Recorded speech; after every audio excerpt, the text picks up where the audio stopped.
कर्मचारी महासंघ एकीकृत की ओर से किया जा रहा है आयोजन। प्रदेश की मुख्यमंत्री वसुंधरा राजे का पिछले कई दिनों से स्वास्थ्य खराब चल रहा है और प्रदेश के लोग मुख्यमंत्री के जल्द स्वस्थ होने की कामना कर रहे हैं। मुख्यमंत्री के जल्द स्वास्थ्य लाभ के लिए कर्मचारी महासंघ एकीकृत की ओर से कल प्रदेश भर में प्रार्थना सभाएं आयोजित कराई जाएंगी। तो वहीं राजधानी जयपुर में सिविल लाइन स्थित शिव मंदिर में दोपहर 1 बजे रुद्राभिषेक यज्ञ का आयोजन किया जाएगा। प्रदेश भर में आयोजित होने वाले प्रार्थना सभाओं को लेकर महासंघ की महासमिति ने सभी जिला अध्यक्षों को निर्देश दिए हैं कि वह अपने अपने जिलों के सभी कर्मचारियों को प्रार्थना सभा और रुद्राभिषेक में सम्मिलित करें। महासंघ के प्रदेश उपाध्यक्ष विपिन प्रकाश शर्मा ने बताया कि रुद्राभिषेक को लेकर महासंघ ने अपने पदाधिकारियों को जिम्मेदारी भी सौंपी है। साथ ही ज्यादा से ज्यादा लोगों को सम्मिलित करने के लिए संपर्क करना भी शुरू कर दिया गया है। मुख्यमंत्री वसुंधरा राजे पिछले कई दिनों से वायरल से पीड़ित चल रही हैं और उनके स्वास्थ्य लाभ को लेकर जगह जगह पर कई प्रार्थनाएं सभाएं आयोजित कराई जा रही हैं। जयपुर मेट्रो ने अपने ऑपरेशनल लॉस को घटाने और आय को बढ़ाने के लिए नॉन फेयरबॉक्स रेवेन्यू पर काम करना शुरू कर दिया है। जयपुर मेट्रो ने अब नॉन फेयरबॉक्स रेवेन्यू को बढ़ाने के लिए अपने कार्य में तेजी लाना शुरू कर दिया है। जयपुर मेट्रो ने अपनी आय को बढ़ाने और अपने रेवेन्यू में इजाफा करने के लिए काम तेजी से शुरू कर दिया है। संसार भर की मेट्रो की स्टैटिस्टिक्स यही कहती है कि कोई भी मेट्रो सबसे ज्यादा अपनी कमाई नॉन फेयरबॉक्स रेवेन्यू से करती है। नॉन फेयरबॉक्स कमाई का मतलब वो आय जो यात्री के किराए के अलावा होती है, जैसे मेट्रो स्टेशन पर एटीएम, रिटेल स्पेसेस इत्यादि। इस बारे में जब हमने मेट्रो के सीएमडी अश्विनी भगत से बात की तो उनका साफ कहना था कि मेट्रो के किराए से होने वाली आय तो तभी बढ़ेगी जब मेट्रो का जाल बढ़ेगा और तमाम सारी मेट्रोज में फेयर बॉक्स आय बढ़ने का यही पैटर्न रहता है। ये सब कुछ बताते हुए सीएमडी ने ये भी बताया कि मेट्रो का ऑपरेशन लॉस कम करने के लिए अब तेजी से नॉन फेयर बॉक्स रेवेन्यू को बढ़ाने का काम शुरू हो गया है। एटीएम के जरिए तो मेट्रो ने पहले से ही आय शुरू कर दी थी। एडवर्टाइजमेंट और रिटेल स्पेस के जरिए भी आय शुरू करने का प्रोसेस शुरू हो चुका है। मेट्रो का ऑपरेशन लॉस कम करने के लिए अब तेजी से नॉन फेयर बॉक्स रेवेन्यू को बढ़ाने का काम शुरू हो गया है। एटीएम के जरिए तो मेट्रो ने पहले से ही आय शुरू कर दी थी। एडवर्टाइजमेंट और रिटेल स्पेस के जरिए भी आय शुरू करने का प्रोसेस शुरू हो चुका है। मेट्रो की ट्रेन के अंदर के एडवर्टाइजमेंट्स के टेंडर हो चुके हैं। मेट्रो स्टेशन पर एडवर्टाइजमेंट के टेंडर भी हो चुके हैं। इसका मतलब जल्द ही विज्ञापनों के जरिए जयपुर मेट्रो पैसे कमाना शुरू कर देगी। दुनिया भर की मेट्रोज की अगर फैक्ट्स एंड फिगर्स देखें तो वो यही कहते हैं कि सभी मेट्रोज जो मुनाफे में हैं वो अपने नॉन फेयर बॉक्स रेवेन्यूज की वजह से ही मुनाफे में है। और अगर जयपुर मेट्रो भी इस पर तेजी से और अच्छा काम कर लेगी तो मेट्रो की भी आय बहुत अच्छी हो जाएगी। दीपावली पर रोडवेज से रूठी लक्ष्मी। इस बार फेस्टिवल सीजन में रोडवेज की आय पिछले साल की तुलना में रह गई आधी। इस बार एक दिन की अधिकतम आय हुई 5 करोड़ 10 लाख, वहीं पिछले साल ये आय थी 6 करोड़ रुपए से ज्यादा। लोक परिवहन की बसों का दिखा साफ तौर पर असर। दीपावली पर हर कोई चाहता है कि उसके यहाँ लक्ष्मी जी की मेहरबानी हो, धन धान्य उसके यहाँ भरपूर हो। राजस्थान रोडवेज को भी इस बार फेस्टिवल सीजन में हमेशा की तरह यही उम्मीद थी और यही वजह थी कि इस फेस्टिवल सीजन में राजस्थान रोडवेज ने करीब 250 से ज्यादा अतिरिक्त बसें चलाई, यात्री भार भी उठाया और लोगों को उनके घरों तक भी पहुंचाया। लेकिन हमेशा की तरह इस बार राजस्थान रोडवेज वो कमाई नहीं कर पाई जो वे हर साल फेस्टिवल सीजन में करती है। इस बार राजस्थान रोडवेज की अगर कमाई पर हम नजर डालते हैं तो धनतेरस के दिन राजस्थान रोडवेज की कुल एक दिन की कमाई 4 करोड़ 87 लाख रुपए रही। वहीं फेस्टिवल सीजन में सबसे अधिकतम कमाई राजस्थान रोडवेज को छोटी दीपावली पर हुई। ये कमाई राजस्थान रोडवेज की 5 करोड़ 10 लाख रुपए की गई। वहीं दीपावली के दिन राजस्थान रोडवेज ने यात्रियों को उनके घरों तक पहुंचाने की एवज में 4 करोड़ 11 लाख रुपए कमाए। लेकिन अगर हम इसकी तुलना पिछले साल के फेस्टिवल सीजन पर करते हैं तो आप पाएंगे कि पिछले साल राजस्थान रोडवेज की एक दिन की अधिकतम कमाई 6 करोड़ रुपए से भी ज्यादा थी, जो कि इस बार आधी रह गई। ऐसे में रोडवेज अधिकारियों का और कर्मचारी यूनियन का भी मानना है कि राजस्थान लोक परिवहन सेवा की बसों के संचालन और अवैध बसों के संचालन के चलते राजस्थान रोडवेज की कमाई लगातार घट रही है और इसका असर इस फेस्टिवल सीजन में भी देखा गया। अवैध वाहनों का संचालन और राजस्थान लोक परिवहन सेवा जो चली है उससे राजस्थान रोडवेज के ट्रैफिक को काफी विपरीत प्रभाव पड़ा है।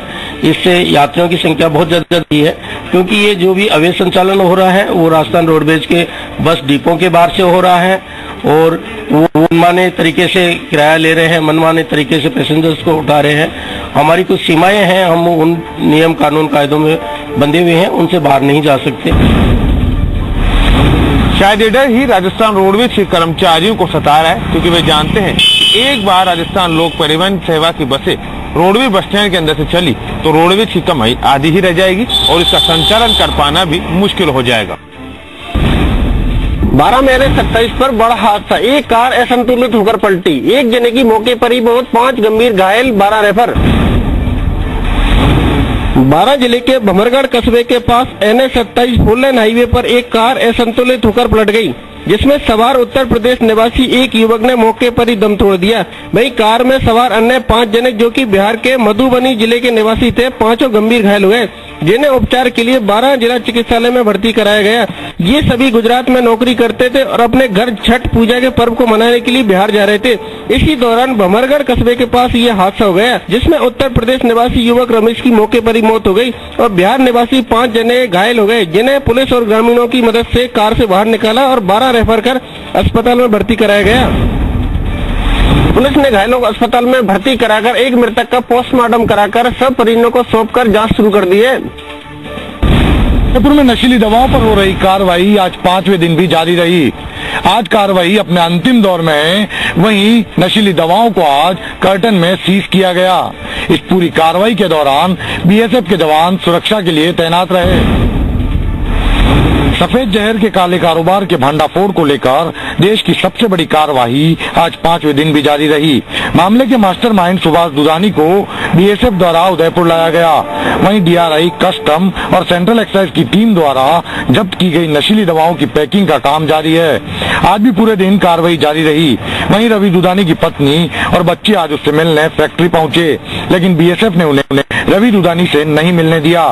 आज रवि दुधानी को 4 दिन बाद फैक्ट्री से बाहर निकाला गया और गुडली ले जाया गया, जहां सुभाष दुधानी और रवि दुधानी की मौजूदगी में नशीली दवाओं को बनाने वाली मशीनों को सीज किया गया। 5 दिन से जारी इस कार्रवाई के दौरान DRI, सेंट्रल एक्साइज और कस्टम विभाग के सभी अधिकारियों के साथ आरोपी रवि दुधानी फैक्ट्री में मौजूद रहा। अब इस पूरे मामले का किसी भी क्षण खुलासा हो सकता है। पाकिस्तान के लिए जासूसी कर रहे शोएब की सूचना पर नागौर से हुई 3 गिरफ्तारी। दिल्ली पुलिस ने कार्रवाई को दिया अंजाम।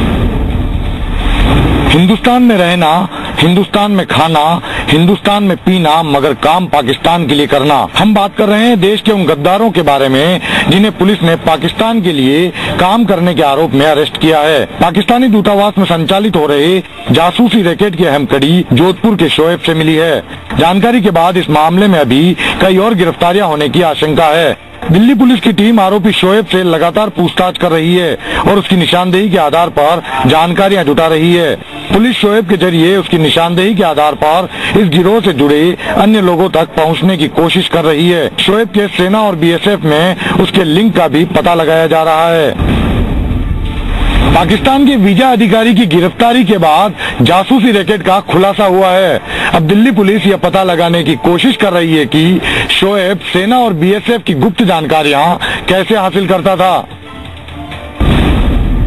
2 दिन बाद भी नहीं खुल पाई महिला की हत्या की गुत्थी। दिवाली के दूसरे दिन अलवर में एक महिला के कटे हाथ और पैर मिलने के मामले में पुलिस के हाथ अभी भी खाली हैं। वहीं ना तो महिला के सर का अब तक पता चल पाया और ना ही धड़ का। सोमवार सुबह शहर में एक अज्ञात महिला के कटे हुए हाथ और पैर मिलने के 2 दिन बाद भी अभी पुलिस को कोई पुख्ता सबूत हाथ नहीं लगे हैं। पुलिस का मानना है कि दिवाली की रात ये अपराधी इस जघन्य हत्या के बाद महिला की लाश को ठिकाने लगाने के लिए शव के टुकड़े कर इधर उधर पटक गए हैं। हालांकि अभी महिला का ना तो सर मिल पाया है और ना ही धड़। देखना होगा आखिर पुलिस किस तरह से और कब तक इस मामले का पटाक्षेप कर पाती है। शहर कोतवाल राम सिंह का कहना है कि इस मामले में टीम गठित कर दी गई है और हर एंगल से जांच की जा रही है। महिला का जो अंग मिले हैं इस संबंध में धड़ और सिर नहीं मिला, जिनके लिए हम ट्राई कर रहे हैं। पब्लिक मैन को काफी लोगों को कहा है, कल मौके पे करीब 2-3 हजार आदमी इकट्ठे थे, उनको बताया है और हमारा स्टाफ सादा वस्त्रों में कई जगहों पे लगा रखा है, नाइट में भी लगा रखा था। जैसे ही धड़ और सिर और आइडेंटिफिकेशन की मिलेगी तो उसके बाद अग्रिम कार्रवाई। हालांकि पुलिस तफ्तीश में जुटी है, लेकिन इस मामले में हत्यारों तक पहुंचना किसी चुनौती से कम नजर नहीं आ रहा। डूंगरपुर जिले के चाडोली गांव में खेत पर रखवाली करने गए वृद्ध की खेत के पास रहने वाले व्यक्ति ने हत्या कर दी। हत्या के बाद आरोपी मकान पर ताला लगाकर परिवार सहित फरार हो गया। दंबोला थाना क्षेत्र के चाडोली गांव निवासी 80 वर्षीय जीवा बामनिया ने 2 साल पहले गांव के ही वीरजी से 3.5 बीघा जमीन खरीदी थी। जीवा ने फिलहाल खेत में तुअर और सोयाबीन की फसल उगा रखी थी और रोज की तरह सुबह में खेत की रखवाली के लिए निकला था। करीब 11 बजे ग्रामीणों ने बेटे मोहन को जीवा की हत्या कर दिए जाने की सूचना दी और उसके बाद मौके पर ग्रामीणों की भीड़ जमा हो गई। सूचना मिलने के बाद दंबोला थाना पुलिस मौके पर पहुंची और आवश्यक साक्ष्य जुटाए। इधर मृतक के परिजनों ने हत्या के आरोपी वीरजी की गिरफ्तारी की मांग को लेकर हंगामा किया और गिरफ्तारी नहीं होने तक शव को उठाने से मना कर दिया। मामले को बढ़ता देख चीतरी और कुआं थाने से भी अतिरिक्त जाब्ता मंगवाया गया। वहीं डिप्टी माधो सिंह सोडा भी मौके पर पहुंचे। काफी समझाइश के बाद परिजन शव के पोस्टमार्टम को राजी हुए। उसके बाद शव को सिमलवाड़ा अस्पताल ले जाया गया। फिलहाल गांव में एहतियात के तौर पर पुलिस बल तैनात है। वहीं आरोपी की तलाश में पुलिस जगह जगह दबिशें दे रही है।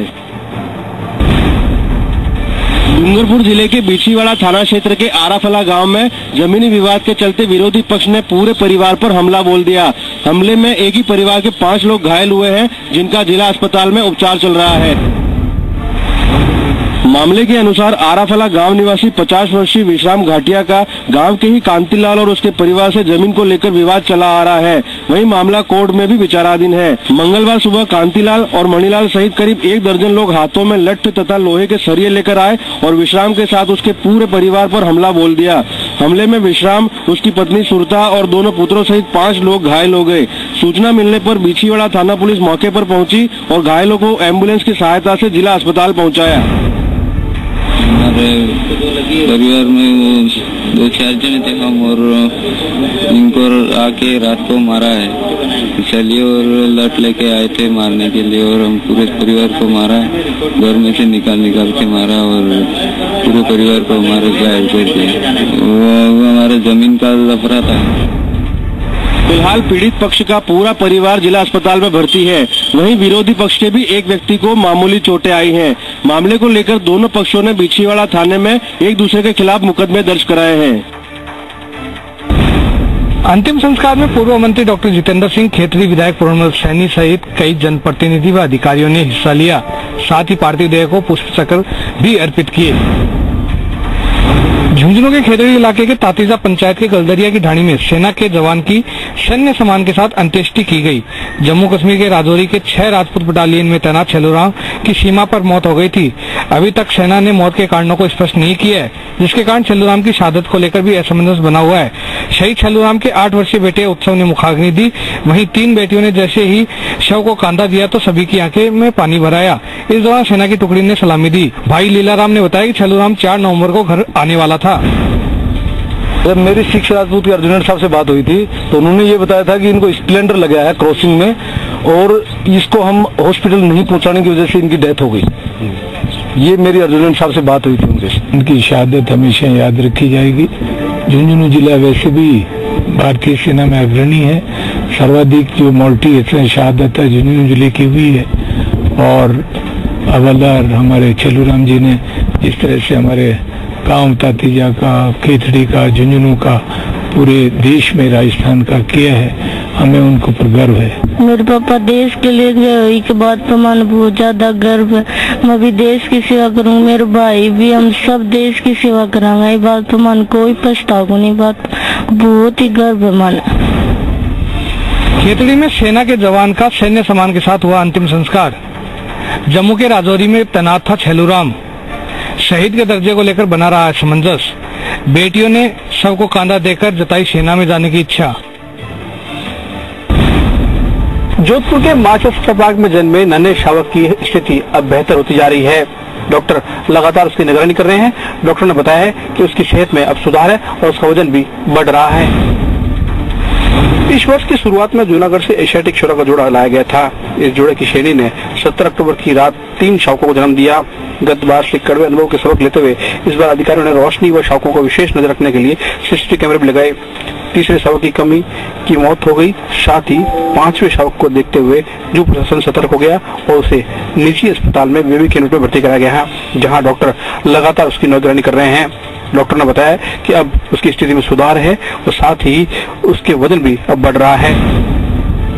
4 छात्रों की इस माचे अस्पताल में मौत हो चुकी है। 5वें को निजी अस्पताल के बेबी के यूनिट में भर्ती कराया गया है, जहां 24 घंटे डॉक्टर निगरानी कर रहे हैं। गोवंश के संवर्धन के लिए मिलेगा विशेष अनुदान, ये कहना है गृह मंत्री गुलाबचंद कटारिया का। गृह मंत्री कटारिया अपने 1 दिवसीय दौरे के दौरान भीलवाड़ा में आयोजित सर्वधर्म सद्भाव कार्यक्रम को संबोधित कर रहे थे। राजस्थान सरकार के गृह मंत्री गुलाबचंद कटारिया ने भीलवाड़ा में शिवाचार्य संवत्सरण में जैन आचार्य शिवमुनि के सानिध्य में आयोजित सर्वधर्म सद्भाव व गौ संवर्धन कार्यक्रम को संबोधित करते हुए कहा कि राजस्थान के प्रत्येक जिले में नर गोवंश की रक्षा हेतु गौशाला चलाने वालों को अतिरिक्त सहायता, अपाहिज एवं बीमार गोवंश गौशाला चलाने वालों को मेडिकल सहित विशेष सहायता दी जाएगी। इसके लिए कृषि उपज मंडी में 20 पैसा गोग्रास के लिए बड़े मंदिरों की आमदनी में से कुछ हिस्सा गौशालाओं के लिए निकालने का प्रावधान किया गया है। केवल सरकार के भरोसे योजना नहीं चल सकती है। दूध हम पीते हैं और रक्षा करने का काम अकेले सरकार का। किसी भी समस्या का समाधान ढूंढने का साझा तरीके से प्रयास होना चाहिए, उसे दूर करने का प्रयास होना चाहिए। उन्होंने कहा कि सभी धर्मगुरु अपने संदेशों में गौ तस्करी नहीं करने का आह्वान करें। सरकार गौ तस्करी को लेकर संवेदनशील है और काफी प्रयासों के बाद भी गोवंश को नहीं बचाया जा पा रहा है। अब समिति के द्वारा गोवंश संरक्षण के विशेष प्रयास किए जाएंगे। संवत्सरण को गोभक्त एवं मुख्य वक्ता फैज मोहम्मद, चीफ काजी खालिद उस्मानी, शहर काजी खुर्शीद आलम, रामानंद महाराज, ज्ञानी हरमीत सिंह, फादर पीजे माइकल आदि ने भी संबोधित किया। सर्वधर्म सद्भाव के इस कार्यक्रम को सभी धर्मों के धर्मगुरुओं ने संबोधित किया और गोवंश के संरक्षण के लिए कदम उठाने की बात कही। अजमेर में सामने आई एक अनोखी चोरी की वारदात। 3 लाख रुपए कीमती कबूतरों को ले उड़े चोर। सीसीटीवी में कैद हुई चोरों द्वारा की गई रैकी। कबूतर चोरी की इस अनोखी वारदात को चोरों ने दीपावली की रात तोपदाड़ा इलाके के वीर पब्लिक स्कूल में अंजाम दिया। वारदात को अंजाम देने से पहले इन चोरों ने पहले तो पूरे इलाके की रैकी की, जो वहां लगे सीसीटीवी कैमरों में कैद हो गई। बाद में चोरों ने दीपावली की रात स्कूल की छत के रास्ते से प्रवेश किया और सीधे उस स्थान पर पहुंचे जहां दुर्लभ प्रजाति के कीमती कबूतर रखे गए थे। इन कबूतरों की संख्या 450 बताई जा रही है, जबकि इनकी कीमत लगभग 2.5 से 3 लाख रुपए थी। कबूतरों के साथ ही चोर यहाँ 2 पंखों को भी उतार कर ले गए। स्कूल संचालक असगर अली के अनुसार वारदात की सूचना स्थानीय पुलिस को दी गई है। साथ ही असगर अली ने घोषणा की है कि जो भी चोरों को पकड़वाएगा उसे 50,000 रुपए का इनाम दिया जाएगा। अगर जो भी हमारे को इसकी सूचना देता है और आपके चैनलों के माध्यम से अगर ये पकड़े जाते हैं तो 50,000 रुपए का हम इनाम देंगे, क्योंकि उसमें जो कीमती कबूतर हमारे, उनके छोटे छोटे बच्चे आज भी हमारे पास हैं, क्योंकि वो बच्चों को छोड़ गए, बड़े कबूतरों को ले गए। इस अनोखी चोरी की वारदात को यूं तो पुलिस ने रिपोर्ट के रूप में दर्ज कर लिया है, लेकिन कहीं न कहीं स्कूल संचालक के मन में अभी भी संशय है और यही वजह है कि स्कूल संचालक ने चोरों को पकड़ने वालों को 50,000 रुपए इनाम देने की घोषणा की है। राजस्व मंत्री ने सरहद पर जवानों के साथ मनाई दिवाली। सरहद पर जवानों को बढ़ाया हौसला। मंत्री से मिलने पर जवानों का चेहरा खिल उठा। राजस्व मंत्री अमराराम चौधरी ने बाड़मेर के भारत पाक सीमा पर बीएसएफ के जवानों के साथ मुलाकात कर दिवाली की शुभकामनाएं दी। राजस्व मंत्री ने दिवाली के अवसर पर अपने परिजनों से दूर बॉर्डर पर तैनात जवानों की हौसला अफजाई करते हुए उन्हें दिवाली और एकता दिवस की बधाई दी। चौधरी ने बालोतरा के बीजेपी के पार्षद और कार्यकर्ताओं के साथ मुनाबा चौकी स्थित जवानों को तिलक लगाकर मिठाई खिलाकर बधाई दी। सीमा का पहरा देने को छोड़ करके कहीं नहीं जाते हैं। इस कारण से हम लोगों ने, हमारे पार्षदों ने, ये सभी ने मिलकर के ये निश्चित किया कि हम ऐसे जो जवान जो हमारे सीमा प्रहरी है, जो दिवाली अपने घर जाकर नहीं मना रहे हैं, उनका मीठा मुंह कराया जाए। इस अवसर पर बीएसएफ के अधिकारी व जिला प्रशासन के अधिकारी सहित बीजेपी के कार्यकर्ता भी मौजूद रहे। पूर्व सैनिक अरुण गोहरा का कहना है कि प्रतापगढ़ जिले की धरती मेवाड़ की धरती है, वो धरती जो महाराणा प्रताप के शौर्य से सुशोभित है, लेकिन बावजूद इसके फौज में मेवाड़ की धरती से गए फौजियों की संख्या बेहद कम है। ऐसे में यहाँ के युवाओं को भी अब फौज की ओर रुख करना चाहिए। प्रतापगढ़ के झांसड़ी में 4 सैनिकों का जमकर सम्मान किया गया। 3 सैनिक बीएसएफ और एक सीआरपीएफ में हैं। सभी सैनिकों के सम्मान में ग्रामीणों ने प्रमुख मार्गों से जुलूस निकाला। दिया शहीदों के नाम कार्यक्रम का भी आयोजन हुआ। ग्रामीणों ने सैनिकों का माला पहनाकर स्वागत किया और इस बात पर गर्व महसूस किया कि उनके गांव से 4 सैनिक देश की रक्षा और सेवा में जुटे हुए हैं। इस जुलूस के साथ देशभक्ति के नारे गूंजते रहे। लोगों ने कहा कि प्रतापगढ़ मेवाड़ की धरती है और यहाँ से अधिकाधिक युवाओं को फौज में जाना चाहिए। प्रतापगढ़ के झांसड़ी में 4 सैनिकों का सम्मान, 3 सैनिक बीएसएफ और एक सीआरपीएफ में ग्रामीणों ने सैनिकों के साथ निकाला जुलूस। मेवाड़ के लोगों से फौज में भर्ती होने की अपील। बिना पुलिस और प्रशासन की मंजूरी के मंडराल में हुआ शूटिंग प्रतियोगिता का आयोजन। जी मीडिया पर खबर चलने के बाद पुलिस आई हरकत में। जगह जगह दबिश देकर आयोजकों की जा रही है तलाश। मंडराल कस्बे के रानीपुरा गांव में दीपावली पर बिना अनुमति व सुरक्षा प्रबंधों के आयोजित की गई निशानेबाजी प्रतियोगिता को लेकर पुलिस और प्रशासन गंभीर नजर आ रहा है। पुलिस अधीक्षक ने मामले की जांच में आयोजकों के खिलाफ कार्रवाई के मंडल थाना अधिकारी को आदेश जारी किए। उल्लेखनीय है कि रानीपुरा गांव में सोमवार को निशानेबाजी की प्रतियोगिता का आयोजन किया गया, जिसमें करीब 1 दर्जन पूर्व सैनिकों व ग्रामीणों ने भाग लिया, जिसमें पूर्व सैनिकों व बंदूकधारी ग्रामीणों ने सैकड़ों राउंड फायरिंग कर निशाना लगाया। इस दौरान हेड कांस्टेबल जगदीश सिंह ने प्रतियोगिता के विजेता कपिल सिंह को 1100 रुपए का पुरस्कार दिया। लेकिन बड़ी बात यह रही कि इस प्रतियोगिता के लिए न तो पुलिस प्रशासन ने मंजूरी ली गई और न ही ग्राम पंचायत से। इसके अलावा मौके पर सुरक्षा के लिए कोई इंतजाम नहीं किए गए। ऐसे में गोली लगने से कोई बड़ा हादसा हो सकता था। इस संबंध में एसएचओ को मौके पर भेजा गया और जांच करवाई जा रही है कि ये फायरिंग प्रतियोगिता इन्होंने जिला प्रशासन से अनुमति प्राप्त करके आयोजित की है या बिना अनुमति के। जैसी भी स्थिति होगी कानूनी कार्रवाई अमल में लाई जाएगी। जी मीडिया पर बंदूक से निशानेबाजी की खबर प्रसारित होने के बाद पुलिस हरकत में आई और रानीपुरा गांव में आयोजकों की तलाश में दबिश दी है।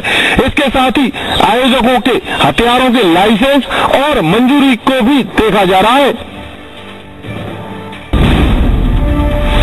अंतर्राष्ट्रीय पुष्कर मेले के पहले चरण का हुआ आगाज। 10 नवंबर तक चलेगा पुष्कर मेले का पहला चरण।